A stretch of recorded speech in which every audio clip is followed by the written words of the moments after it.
उसके बाद हम लोग साल भर में 2 बार मिले होंगे। तो बहुत कोई गहरी दोस्ती जिसमें उम्मीदें हो वैसी दोस्ती हम लोग की नहीं थी। इतनी ही दोस्ती थी कि हम एक दूसरे को उस घर में यहाँ 17 अनजान लोगों में हम 2 लोगों को जानते हैं। तो अंकिता को उस दिन एक्चुअली जेन्युइनली वो बहुत ज़्यादा थक गई थी क्योंकि 2-3 दिन से उनके रिहर्सल्स, डांस, सब सारी चीज़ें चल रही थी। तो she was not feeling well. तो जैसे ही वो आई, वो उसकी एनर्जी वहीं से ड्रॉप ही चल रही थी। तो उसके बाद वो आई, वो सिर्फ थकी हुई थी और कोई रीज़न नहीं था कि वो नहीं करना चाहती थी उस इंटरव्यू। वो बहुत थकी हुई थी। उसने बोला मेरी तबीयत खराब लग रही है, मैं नहीं कर पाऊंगी। किंग की क्वीन तो एक ही हो सकती है, Ankita, and she totally deserves it like the way she was. If you are king तो क्वीन ही है बस। तो क्वीन नेक्स्ट बेस्ट कार्ड्स तो खुल चुके, बाकियों की जरूरत है, बेस्ट तो हो ही गया। फटाफट लगता है कि मेरा सबसे ज्यादा योगदान था सब जगह पे। वो बादशाह हो चुका है। तो बादशाह मतलब मैं मानता हूँ कि मैं सबसे मैंने गेम बहुत अच्छा किया। बट आपको एक कोई ऐसा जो आपको तो लगता फिर वो होगा तो फिर मैं वो अभिषेक को दूँ। Abhishek for Bigg Boss he is Vicky भैया, for people he is mastermind. But अगर मेरी बात मानो तो वो आइडल हस्बैंड है, आइडल बेटे है और आइडल फ्रेंड है। We are welcoming Vicky Jain and this is Vishal Ambani. Thank you so much, congratulation Vicky भैया। Thank you. ये जो नाम है विकी भैया, आइडल हस्बैंड से लेके विकी भैया तक एंड फिर मास्टरमाइंड, आपकी जो जर्नी रही है मैंने बहुत क्लोजली फॉलो किया आपकी जर्नी को। आप अगर कुछ बताना चाहोगे and how you are feeling coming back home? मतलब बिग बॉस की जर्नी बहुत ही फैंटास्टिक रही। मुझे ऐसा लगता है कि मैंने हर दिन वहाँ पे जिया है और कुछ ना कुछ हमेशा किया है। वहाँ बस एक ही चीज़ इंपॉर्टेंट थी कि आपको एक्टिव रहने की ज़रूरत थी। आपको एक्टिव रहना है उस घर पे हमेशा, सो दैट और कुछ करने तो वहाँ पे है नहीं। तो मुझे ऐसा लगता है मैं हमेशा एक्टिव था। मैं बहुत ज़्यादा रियल था अपनी सारी फीलिंग्स और इमोशंस को लेके, क्योंकि वो show he point of views का था कि आप अपने पॉइंट ऑफ व्यूज़ रखिए सबके सामने।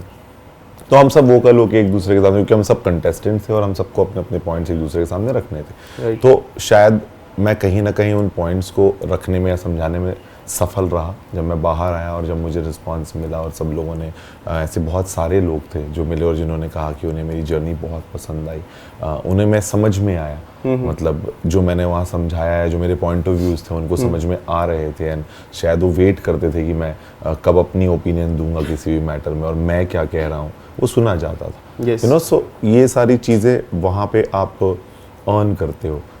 यही कमाई है आपकी उस घर पे कि किस तरह से लोग आपको देखते हैं, आपको किस तरह से समझते हैं।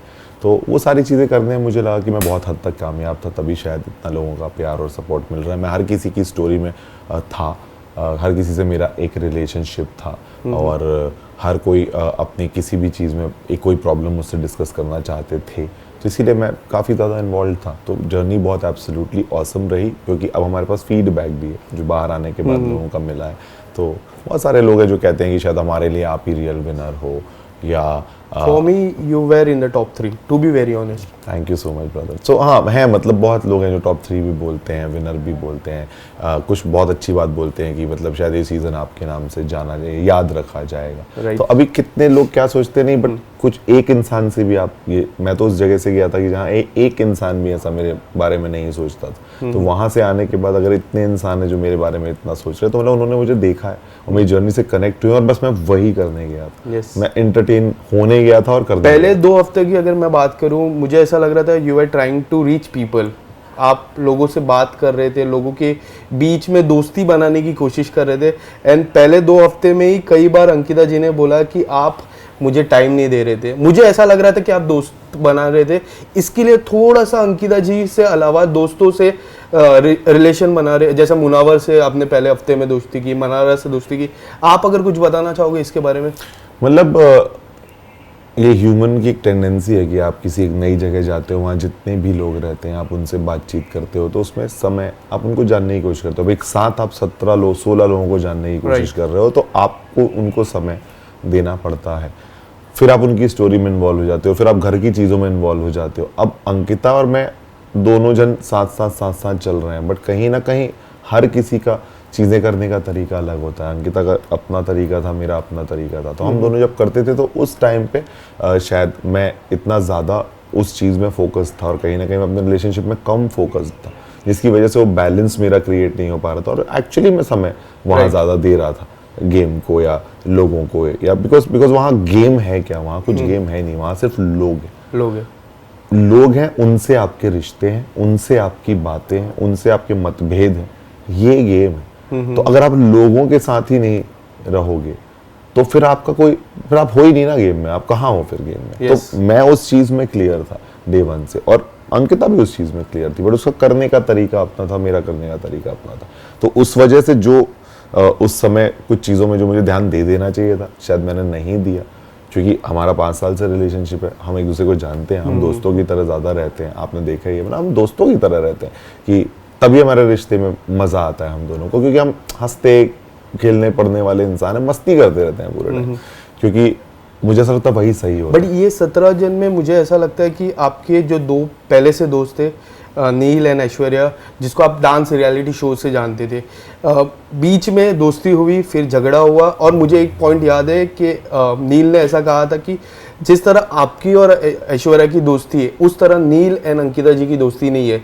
मैंने कई बार देखा कि आप हंसी मजाक करते हो, वो लोग की कोई प्रॉब्लम रहती है तो आप जाते हो, बट उसके बाद जिस तरह से ग्राफ इस तरफ से इस तरफ गया, वो दोस्ती के बारे में क्या कहना चाहोगे? और एक लास्ट में टास्क हुआ था कि किसको अपनी पार्टी में नहीं बुलाते हो, हाँ। तो उसमें भी नील एंड ऐश्वर्या का नाम आया। आप अगर कुछ बताना चाहोगे, ये जो फ्रेंडशिप का ग्राफ इधर से इधर कैसा आया? मतलब नील ऐश्वर्या को एक पिछले शो से मैं जानता हूँ, और उसके बाद हम लोग साल भर में 2 बार मिले होंगे, तो बहुत कोई गहरी दोस्ती जिसमें उम्मीदें हों वैसी दोस्ती हम लोग की नहीं थी। इतनी ही दोस्ती थी कि हम एक दूसरे को उस घर में या 17 अनजान लोगों में हम 2 लोगों को जानते हैं। करेक्ट। वो वाली फीलिंग थी। उसके बाद जैसे जैसे अब क्योंकि आप 17 लोगों से मिले हो, तो वहां पे अगर आपका जिससे जमने लग गया, अगर किसी और से जमने लग गया, तो उसके साथ अब समय देने लग गया, तो आप इनको समय मान लो नहीं दिया या नहीं दे पा रहे थे, या हम लोग अलग अलग लोगों से ही घुल मिल रहे थे, तो अपनी चॉइस थी सब लोगों की। तो हमारा कभी ऐसा कुछ रिलेशन उनके साथ कभी उस शो में, वो सिर्फ बातों में था कि पहले से जानते जो बार बार वो कहते थे, लेकिन अल्टीमेटली उस जगह से हमने क्या पहचान एक दूसरे के साथ बनाई वो मैटर करती है, और वहां पे हम लोग उतने क्लोज थे ही नहीं। तो मेरा बहुत ज्यादा गेम या फोकस या मेरा कभी कोई चीज उनको छोड़ के ही था, मतलब मैं उनसे कभी उतनी कम्युनिकेशन रखता नहीं था, लेकिन कभी मुझे ऐसा लगता था कि जबरदस्ती वो बहुत परेशान हो रहे हैं उस भावना से, या उन लोग को बहुत तकलीफ है, उन लोग को अच्छा नहीं लग रहा है, तो मैं अपनी तरफ से जाके बोल देता था, भाई चलो इस तरीके से नहीं रहते, कोशिश करते हैं अच्छे से रह लेते हैं। तो मैंने हमेशा ट्राई किया, बट वो चीज़ नहीं हो पाई, बिकॉज दोनों की पर्सनैलिटीज थोड़ी हम लोग से अलग हैं, वो अलग सोचते हैं, उनकी ज़रूरतें अलग हैं। इसके अलावा अगर हम बात करें, Chhattisgarhi moms are very positive about child. मेरी मम्मी भी छत्तीसगढ़ से है, मुझे पता है। जितने भी बाहर वीडियोस आए आपने देखे होंगे, एंड कई लोग कह रहे कि आपकी मम्मी को कास्ट करना चाहिए as a mother in law में, जो सास रहती है। आप बताना चाहोगे, she was very positive about you. Ankita ji के बारे में भी काफ़ी सारी बातें की। आपने कुछ कहा उनको घर के आने के बाद कि ये चीज़ अगर आप नहीं कहते, क्या ये चीज़ आपने सही कहे? आपको कौन सा पॉइंट ऐसा लगा कि ये सही था आपकी मम्मी की तरफ से और ये गलत पॉइंट था? मम्मी वाले चीज में जो उनका इमोशन है उनके बेटे के लिए, बस वही सही इसके लिए मैंने कहा पॉजिटिव अबाउट यू, बस वो सही है। बट शब्द जो कहे गए वो सही नहीं है। कि देखो, कभी भी कोई प्रॉब्लम को कि आज मेरी फैमिली या उनकी फैमिली हम दोनों से जुड़ी हुई है, मुझसे और अंकिता से। आज हम दोनों शो के अंदर, वो सिर्फ हमें देख पा रहे हैं कि प्रॉब्लम हो रही है, बट उनको पता नहीं है, ना वो हमसे पूछ पा रहे हैं, ना बात कर पा रहे हैं, उनको समझ में नहीं आ रहा है। तो उनके जो रिएक्शंस निकल रहे थे वो शब्दों में उस तरह से नहीं निकलने चाहिए थे, बट वो निकल रहे थे क्योंकि उनको एक अपने बेटे के लिए एक भावना आ रही थी। तो दोनों ही चीजें अपनी अपनी जगह कहीं ना कहीं सही हैं, बट वो शब्द बिल्कुल भी सही नहीं थे, जो इसलिए थे क्योंकि वो हमसे मिल नहीं पा रहे थे। जब से हम वापस आए तो कम शब्दों में सारी बात हो गई, मतलब आधी प्रॉब्लम्स तो हमसे मिल के सब वापस आ गए, बच्चे अपने घर आ गए। वो फीलिंग ही आधी सारी समस्याओं को खत्म कर देती है। वो कम्युनिकेशन गैप जो हो रहा था हम लोग के बीच में के कारण वो प्रॉब्लम्स आ रही थी, तो वो सारी चीजें उतनी, क्योंकि वो हमारी चीजें हैं और हमारे हाथ की चीजें हैं, तो वो सब सारी चीजें ठीक है। फाइनल के बाद से एक सवाल काफ़ी लोगों के मन में था, एक सवाल मेरे मन में भी था, क्योंकि आपने देखा होगा प्रेस कॉन्फ्रेंस में भी कई जर्नलिस्ट के सवाल आपसे और अंकिता दीदी से रिलेटेड थे। फाइनल में भी हम लोग रुके थे उस रात, अंकिता जी आए, बट वो अंकिता जी प्रेस कॉन्फ्रेंस में नहीं आए। उसका सबसे बड़ा रीज़न क्या था?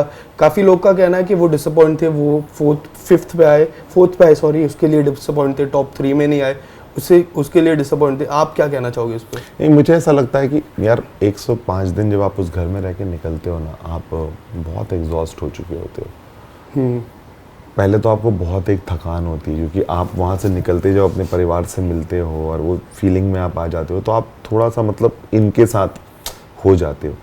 तो अंकिता को उस दिन एक्चुअली जेन्युइनली वो बहुत ज़्यादा थक गई थी, क्योंकि 2-3 दिन से उनके रिहर्सल्स, डांस, सब सारी चीज़ें चल रही थी, तो she was not feeling well. तो जैसे ही वो आई, वो उसकी एनर्जी वहीं से ड्रॉप ही चल रही थी। तो उसके बाद वो आई, वो सिर्फ थकी हुई थी और कोई रीज़न नहीं था कि वो नहीं करना चाहती थी उस दिन इंटरव्यू। वो बहुत थकी हुई थी, उसने बोला मेरी तबीयत खराब लग रही है, मैं नहीं कर पाऊंगी, इसलिए उसने रिक्वेस्ट की कि मैं इसको थोड़े दिन बाद कर लूंगी। तो ये बस, बाकी उस टाइम वो जो फीलिंग रहती है ना, वो रिजल्ट वाली, वो अंदर जब घर के रहते हो, घर के अंदर रहते हो ना, उस लाइन में जब खड़े होते हो 4 लोग के साथ, सबसे ज्यादा डर आपको तब लगता है। लेकिन जैसे रिजल्ट आ जाता है ना सामने और आपको पता होता है आप यहाँ से जा रहे हो, तो पूरा मूड आपका चेंज हो जाता है। पहले बहुत डर लगता है जब आप 3 लोग के साथ खड़े हो, 2 के साथ खड़े हो, 5 के साथ खड़े हो, वो मोमेंट उस घर के सबसे खतरनाक मोमेंट थे जब आप खड़े होते थे। एक छोटा सा फन सेगमेंट कर लेते हैं बिफोर एंडिंग अप।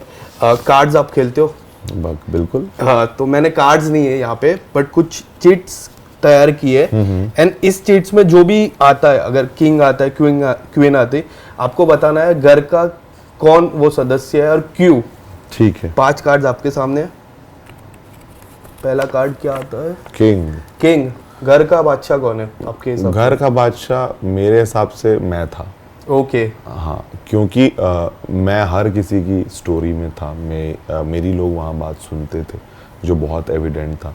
मुझे एक सर्टेन अमाउंट ऑफ रिस्पेक्ट भी वहाँ मिलता था मेरी समझदारी के लिए। मतलब वो मैंने कमाई थी। And people used to listen you. बस वो मेरी, मतलब वो जो मैंने उस घर में घुसने के बाद बनाया था, उस चीज़ को देख के लोग मुझसे जुड़े रहते थे। तो फॉर अ किंग, और कई बार अनाउंसमेंट में बोला भी गया कि विक्की भैया के शिष्य, उनके अंडर में 12 लोग, 14 लोग, तो ये सारी बातें मेरे लिए ही कही गई इस शो में। तो मुझे ऐसा लगता है किंग तो वही होता है जो सब चीजें मैनेज कर सके, सब चीजें संभाल के चल सके। 4 और कार्ड है। क्वीन। क्वीन। किंग की क्वीन तो एक ही हो सकती है, Ankita, and she totally deserves it, like the way she was. If you are king तो क्वीन ही है। बस तो क्वीन। नेक्स्ट बेस्ट कार्ड्स तो खुल चुके, बाकियों की जरूरत है, बेस्ट तो हो ही गया। फटाफट खोल लेते। क्या है ये? जे। गुलाम। अच्छा, इट्स लाइक गुलाम। कौन था घर का गुलाम, एंड कौन ऐसा लगा आपको कि गुलामी करते करते काफी आगे तक आ गया? मतलब मुझे ऐसा लगता है कि गुलाम में मुझे अरुण भाई भी लगते हैं बहुत हद तक, क्योंकि मैंने हमेशा गेम में ये चीज़ बोली कि अरुण भाई, सभी लोग उनसे एक सवाल पूछते थे आके, सारे जोक्स भी उनके उस बात पे बनते थे कि आप साइड से ये, मतलब आपने ऐसा जेन्युइनली इतना किया है क्या? क्योंकि आप 5 हफ्ते की जर्नी में उनको बोला गया कि आप ज़्यादातर, तहलका भाई अब तक घर पे थे, दोनों जन सोते रहते थे एक दूसरे के साथ। अब उसमें वो बोलते हैं कि सोते नहीं रहते थे, हम वहीं से लेट के कुछ कंटेंट देते रहते थे, तो शायद वही समझते हैं वो क्या कंटेंट है, मुझे नहीं पता वो क्या कंटेंट था। और उसके बाद की उनकी जो जर्नी थी, उसमें भी उन्होंने, मतलब वो एक, कभी नील भाई, कभी विक्की भाई, कभी मुनव्वर और अभिषेक की दोस्ती, मतलब बस बहुत एविडेंट था, मतलब और वो शब्दों से बोल के, मतलब वो एकदम अपना साइड चेंज करते थे। तो वो फायदे उठा के, मतलब साइड से निकल गए, उनको किसी ने थ्रेट माना नहीं, सब आपस में लड़ते रहे और वो साइड से निकल गए। Last 2 cards. जोकर। जोकर कौन है घर का जोकर आपके हिसाब से? जोकर एक, मुझे ऐसा लगता है कि एक बिना काम का कार्ड होता है, कि जिसका शायद कोई बहुत फनी भी होता है। हाँ, मतलब वैसे फनी रहेगा तो मैं समर्थ को बोलूंगा कि समर्थ इस घर का जोकर था वो, और जोकर का काम बहुत अच्छा होता है कि वो हंसाता है लोगों को। तो वो डेफिनेटली बहुत एक एंटरटेनमेंट तो वो लेके आया था, डिफरेंट टाइप का एंटरटेनमेंट, जिसके कारण वो हमेशा पहचाना जाएगा है। बाकी जो उसका हुआ वो सब वोकिंग जो उसको बोला गया, वो उस चीज़ों को करेगा, उसको जो करना है, बट एंटरटेनिंग वो बहुत। ये कार्ड सबसे इम्पोर्टेंट है और ये बादशाह के ऊपर रहता है, इक्का। अच्छा, ये किंग क्वीन के ऊपर है। खुद को कहा बादशाह में इक्का, जो बादशाह के एक स्टेप ऊपर रहता है। सी, मुझे ऐसा लगता है कि इस गेम में मैं उसी एनालिसिस से बोलना चाहता हूँ कि मैं अगर गेम को गेम की तरह आप देखोगे, सिर्फ गेम या आपने उस 4 दीवारी में क्या किया 3 महीने में, तो मुझे ऐसा लगता है कि मेरा सबसे ज्यादा योगदान था सब जगह पे। वो बादशाह हो चुका है। तो बादशाह मतलब मैं मानता हूँ कि मैं सबसे मैंने गेम बहुत अच्छा बट किया। इक्का आपको एक कोई ऐसा जो आपको तो लगता फिर है वो होगा तो फिर मैं वो अभिषेक को दूंगा। अभिषेक को दूंगा। हाँ, क्योंकि अभिषेक ने अपनी जर्नी उस हिसाब से डेफिनेटली बहुत राइज किया अभिषेक ने भी, और एक पॉजिटिव राइज भी किया उसने। तो मुझे ऐसा लगता है अभिषेक को फिर मैं बोलना चाहूँगा। Thank you so much Vicky.